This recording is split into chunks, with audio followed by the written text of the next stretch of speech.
यहाँ पे देखो, पहले यहाँ पे क्वेश्चन है एक्सप्लेन। आज हम लोग इलेक्ट्रिसिटी का पार्ट 2 कर रहे हैं, ठीक है। Explain how lightning occurs between two clouds during storm. मतलब दो क्लाउड के बीच में जब आंधी तूफान हो तो उस समय लाइटनिंग कैसे होता है। तो देखो लाइटनिंग होता क्या है, पहले इसको इंग्लिश में पढ़ रहे हैं। Lightning occurs when the electrical charges in a cloud separate and the potential difference between them becomes too great। देखो होगा क्या, मान लिया क्लाउड ये है, एक क्लाउड ये है।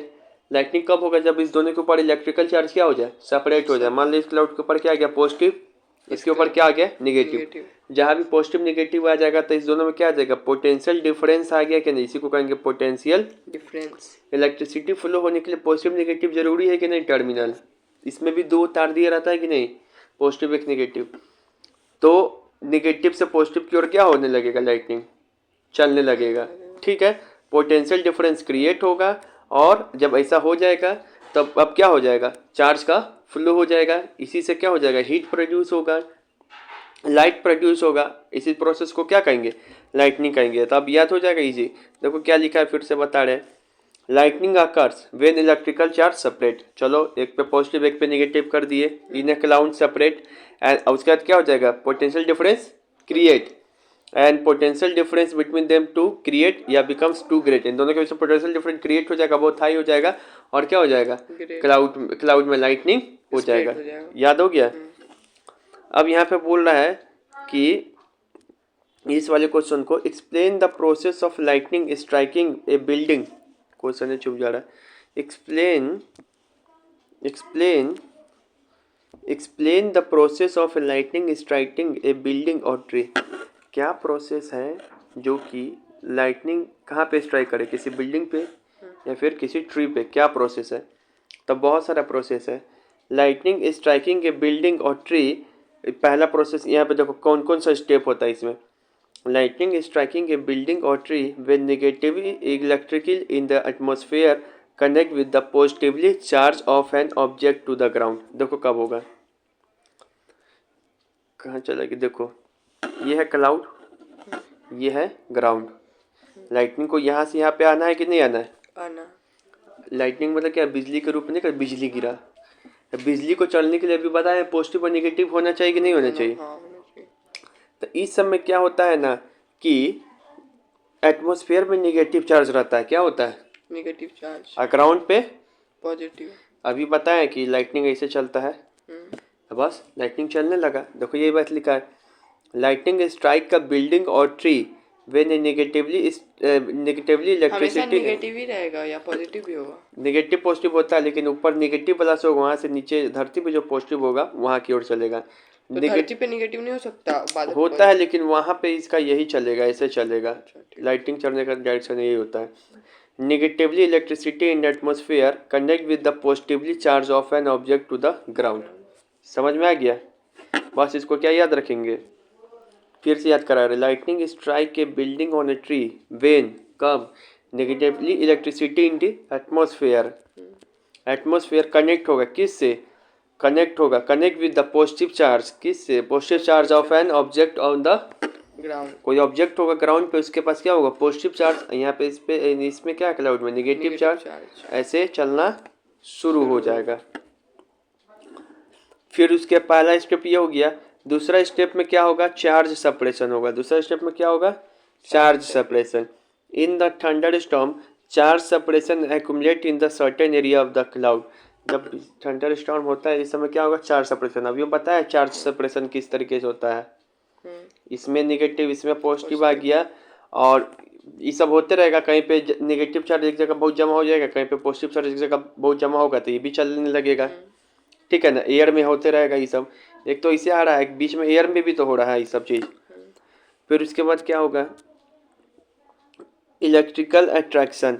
द नेगेटिवली, थर्ड पॉइंट है, the negatively charge in the bottom of the cloud are attracted to the positive charge in the ground. अब वही बात है, ऊपर में नेगेटिव था नीचे में पॉजिटिव था, तब इसको क्या करेगा, अट्रैक्ट करेगा। उसके बाद हीट एंड साउंड। जैसे ही लाइटनिंग होगा तो lightning heats air along it's part, तो बीच में हवा भी तो है, तो हवा क्या है, ये रेसिस्टेंस की तरह काम करेगा, घर्षण की तरह। तो इसको क्या करेगा, जब ऊपर से नीचे चार्ज आएगा तो इसको रोकने का कोशिश करेगा। जब कोई चीज़ रोकेगा तो उसमें हीट होगा कि नहीं होगा वो चीज़। तो वही चीज़ है, थोड़ा टफ है लेकिन समझ के याद करोगे तो याद हो जाएगा। फिर से याद करा रहे हैं, यहाँ देखो। अब यहाँ पे है कि in what ways the lightning is useful. Lightning कैसे यूजफुल है, हमने तो जाना कि लाइटनिंग खराब ही खराब है, किसी बिजली के ऊपर गिर जाए, किसी के घर के ऊपर से ऊपर गिर जाए। जल जाएगा, फिर से ये हो सकता है। लेकिन लाइटनिंग अच्छा भी है। कैसे लाइटनिंग अच्छा है, the lightning is useful in several ways. Maintaining earth electrical balance, पहला इसका इंपॉर्टेंस क्या है, मेंटेनिंग अर्थ इलेक्ट्रिकल बैलेंस। अब कैसे करता है earth electrical balance, lightning is a part of earth global electrical circuit. देखो इलेक्ट्रिकल सर्किट बना रहा है कि नहीं, इधर निगेटिव है इधर पॉजिटिव है, एक तरीके का सर्किट बना रहा है कि नहीं। तो लाइटनिंग हेल्प करता है। मान लो इसके पास सिर्फ पॉजिटिव होगा, चाहे इसके पास सिर्फ निगेटिव होगा, तो अनबैलेंस रहेगा ना ये चार्ज, ठीक है ना, ये अनबैलेंस रहेगा चार्ज। तो पता चले किसी और चीज़ से भी कुछ होकर रिएक्ट कर सकता है, कुछ भी हो सकता है। इसी कारण ये अर्थ को क्या कर सकता है, न्यूट्रलाइज करता है। यहाँ पर क्या लिखा है, देखो यहाँ पे मेंटेनिंग अर्थ इलेक्ट्रिकल बैलेंस, बैलेंस कर रहा है कि नहीं कर रहा है, ऊपर नेगेटिव है नीचे पॉजिटिव है।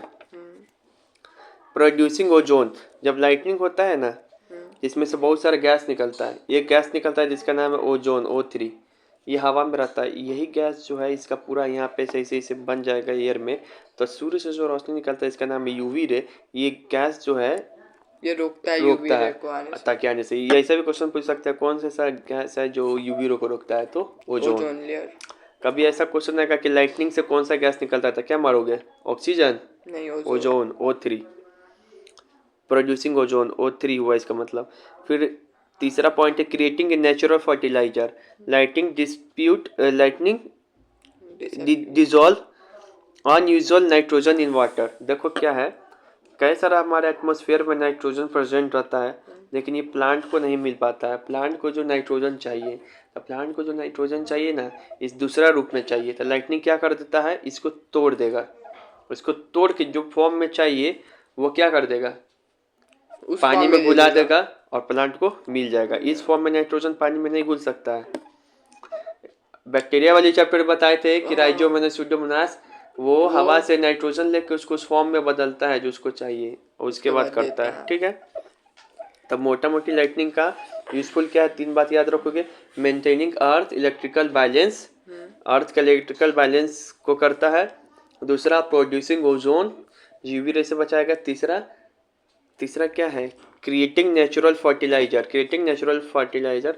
Lightning dissociate unusual nitrogen into water. Unusual insoluble, मतलब जो सॉल्यूबल नहीं हो सकता पानी में, उसको भी तोड़ के लाइटनिंग क्या करेगा, वाटर में सॉल्यूबल बनाएगा।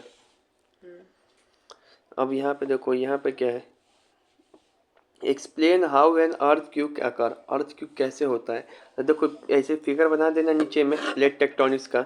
ये प्लेट होता है, जब 9th क्लास में आओगे तब पढ़ाया जाएगा। ये प्लेट होता है, 9th में भी नहीं, 12th में ज़्यादा स्पेशली।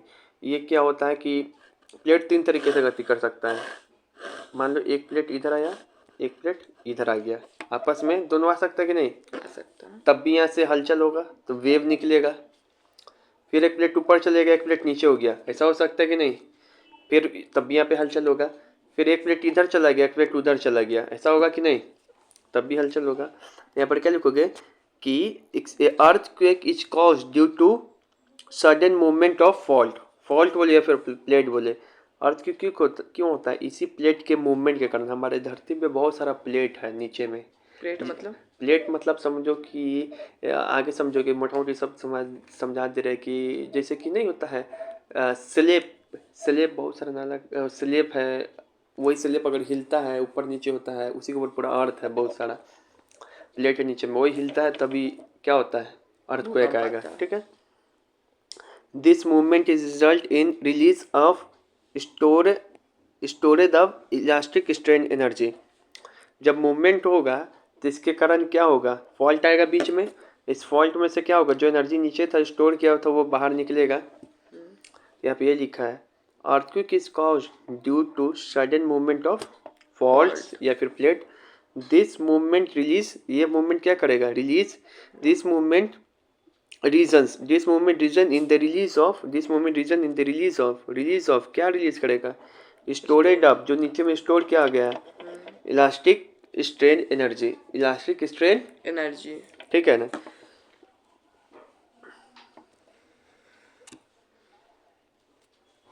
समझ में आ गया। चलो यहाँ पर टर्मिनोलॉजी समझो, याद करने की कोशिश करो। सिस्मिक वेव क्या होता है, तो अब बताएं कि अर्थ क्यूब प्लेट के मूवमेंट के कारण होता है। जैसे प्लेट टकराएगा तो यहाँ से एक वेव निकलता है, तो अर्थ क्यूब जो वेव निकलता है उसी को क्या कहते हैं, सिस्मिक वेव। अर्थ क्यूब की वेव को मापा कैसे जाता है, किस तरीके से, तो सिस्मोग्राफी एक नाम का एक तुम्हारे बुक में दिया गया है, सिस्मोग्राफी से किससे मापते हैं, सिस्मोग्राफी। तो याद रहेगा अर्थ क्यूब वेव निकलता है, कौन सा, उस वेव का नाम क्या है, सिस्मिक वेव। इस वेव को नापते कैसे हैं, सिस्मोग्राफी को। अर्थ क्यूब के मैग्नीट्यूड को कैसे नापते हैं, रेक्टर स्केल से। रेक्टर स्केल से तो हाँ ठीक है, लॉगरिथम। जब सिस्मिक वेव बोले कैसे से नापते हैं, सिस्मोग्राफ से। अर्थ क्यूब के मैग्नीट्यूड से कैसे को नापते हैं, रेक्टर स्केल से। याद हो गया। दूसरा है tectonic plates, the parts into which earth lithosphere is divided. Tectonic plates क्या, वही जो प्लेट सब बताए इसे इसी को बोलते हैं टेक्टोनिक प्लेट्स। हमारे अर्थ में बहुत सारा है। ये क्या है, तो ये हमारे अर्थ के लिथोस्फीयर है ना, अर्थ के वो प्लेट्स में हलचल होता ही रहता है ना। हाँ, ये हमारे अर्थ के लिथोस्फीयर का पार्ट है, वही बहुत सारा है। ठीक है ना। हम the parts into which the earth lithosphere is divide, हमेशा नहीं होगा, हमेशा होगा तो हमेशा बुक पे आएगा। ठीक है, नहीं small condition. The tectonic plates पूछता है एग्जाम में क्या है, the part into which earth lithosphere is divide. Earth का जो लिथोस्फीयर है वो छोटा छोटा भाग में डिवाइड किया गया, उसी को क्या कहेंगे, टेक्टोनिक प्लेट्स। याद याद होना चाहिए। इपिक सेंटर क्या है, इपिक सेंटर वहाँ उसको कहते हैं जहाँ पे कि अर्थ क्यूब क्या है, सबसे ज़्यादा उसका मैग्नीट्यूड क्या किया गया, मेजर किया गया। The point directly above the seismic focus at which the intensity of the earth cube is maximum. मान लो कि यहाँ पर क्या है, यहाँ पे अर्थ क्यूब आया, तो इसमें इसको बोलेंगे सिस्मिक पॉइंट या फोकस। लेकिन ये वेव कहीं पर अपना मैक्सिमम डिस्ट्रक्शन किया होगा, मान लो इस पॉइंट पे किया, तो इसी को कहेंगे इपिक सेंटर। नहीं बोलता है कि नेपाल इपिक सेंटर बना, वो काठमांडू ऐसा टाइप का। ठीक है, तो यहाँ पर क्या लिखोगे, इपिक सेंटर के बारे में, the point directly above the seismic focus. यहाँ से अर्थ क्यूब निकलेगा, इसको क्या कहेंगे, सिस्मिक फोकस। इसी के ऊपर होगा EPIC centre at which intensity of earth cube is maximum. अगर उतना भी याद नहीं हो रहा तो सिंपली ये याद करो, इपिक सेंटर मतलब बहुत तबाही वाला जगह। ठीक है ना, इसको काटो यहाँ से, जैसे यहाँ पे इसे याद करो, द पॉइंट, इसको बीच में कहो दो, the point eight which the intensity of earth cube is maximum. The point eight which intensity of earth cube is max. Static electricity क्या है, तो static electricity consist of electrical charge. वैसे charges को static electricity रखता है जो कि flow नहीं कर। स्टैटिक करंट इलेक्ट्रिसिटी बताया है ना, current electricity is use in appliance. याद किया ना क्वेश्चन आंसर आज। There are the two kinds of charge पता है, पॉजिटिव चार्ज और नेगेटिव चार्ज। जब दो बॉडीज को रबेट करते हैं तो they acquire equal and opposite charge. Equal and opposite charge. Equal and same charge नहीं मार के आ जाना एग्जाम में। दो को रब करेंगे तो इस पे आएगा, मान लो दो को रब किए तो इस पे सेम मात्रा में, मान लो दो पॉजिटिव इस पे आया तो दो नेगेटिव इस पे आएगा, तो सेम अपोजिट चार्ज है। लेकिन क्या है, इक्वल नंबर में, क्या है, इक्वल नंबर में बट अपोजिट चार्ज है। अनइक्वल नहीं यहाँ पे। एक एक बात को बता रही, दो पॉजिटिव चार्ज इधर है तो दो वो पॉजिटिव चार्ज, नेगेटिव चार्ज इधर है, इक्वल एंड अपोजिट चार्ज। चलो इधर देखो, चलिए यहाँ देखो, लाइक चार्जेस क्या है, रिपेल करता है, लाइक चार्जेस रिपेल। ठीक है ना, same charges attract each other, same charges attract each other. Since a charged body can attract and charged body, repulsion alone is the same test. Not बताया था ना कि रिपल्सन टेस्ट, चार्जिंग को test करने के लिए रिपल्सन यूज करते हैं क्या, अट्रैक्शन, रिपल्सन, वही वाला क्वेश्चन आंसर है। Cloud get charges during the storm, this causes, cloud charge हो जाता है, इसका क्या आता है, लाइटनिंग और थंडर। बताया ना क्लाउड चार्ज हो जाता है, एक पे आता है पॉजिटिव, एक पे आता है निगेटिव, और दोनों में पोटेंशियल डिफरेंस क्या होता है, क्रिएट होता है। A body can be charged by bringing a charged body. A body can be charged by touching. Is called conduction, Conduction. and they acquire same Same charge. charge. A body can be charged Similar without charge, touching yes. each called induction. They acquire negative charge. Negative charge. Opposite charge. Opposite charge. फिर से क्या है? Charge can flow through conductor but do not flow through non-conductor of insulator. Lightning can occur between a charged cloud and a tall building or tall tree. ये हो ही गया. The shaking of ground by a sudden movement in the earth crust या फिर tectonic plates is called earthquake. इधर याद कराई है. Magnitude किससे नापते हैं अर्थक्यूब का? Richter scale. कभी बोल दे वो ये सिस्मिक वेव तो सिस्मोग्राफी से. किससे? सिस्मोग्राफी से. सिस्मोग्राफी. फिर यहाँ देखो, the principle of an electroscope is used to detect and measure the charge.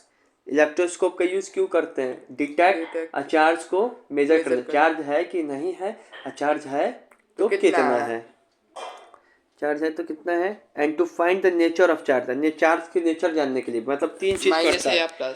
Minus है कि प्लस है, चार्ज है कि नहीं है, दूसरी बात अगर चार्ज है भी तो कितना है. तो nature of charge, detection of charge and measuring the charge, ये तीनों काम क्या करता है? इलेक्ट्रोस्कोप.